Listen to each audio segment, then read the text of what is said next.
ഭരണഘടനയുടെ ആമുഖത്തിൽ സോഷ്യലിസം, മതേതരത്വം എന്നീ വാക്കുകൾ ഉൾപ്പെടുത്തിയതിനെതിരായ ഹർജികൾ തള്ളി സുപ്രീംകോടതി.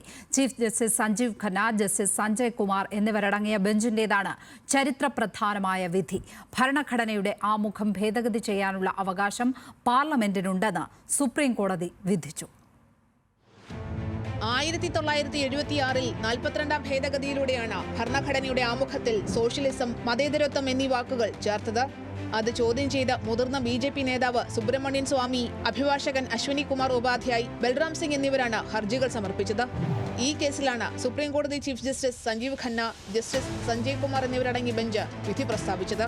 ഭരണഘടനയുടെ ആമുഖം ഭേദഗതി ചെയ്യാനുള്ള അവകാശം പാർലമെന്റിനുണ്ടെന്ന് വിധിച്ച സുപ്രീംകോടതി ഹർജികൾ തള്ളി. 1976-ൽ കൊണ്ടുവന്ന ഭേദഗതിയിൽ ഇത്ര വർഷം കഴിഞ്ഞ് ഇപ്പോൾ പ്രശ്നം ഉന്നയിക്കുന്നത് എന്തിനാണെന്നും ചീഫ് ജസ്റ്റിസ് ചോദിച്ചു.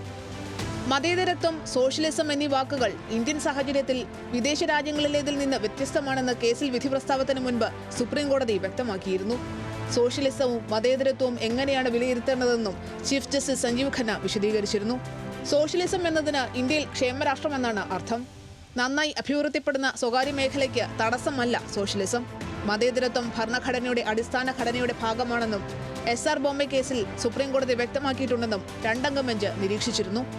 അടിയന്തരാവസ്ഥക്കാലത്താണ് ഭരണഘടനയുടെ ആമുഖം ഭേദഗതി ചെയ്തതെന്നും ചില ആശയങ്ങൾ പിന്തുടരാൻ ജനങ്ങളെ നിർബന്ധിക്കുന്നതിന് തുല്യമാണിതെന്നും ഹർജിക്കാരുടെ അഭിഭാഷകൻ വാദിച്ചു.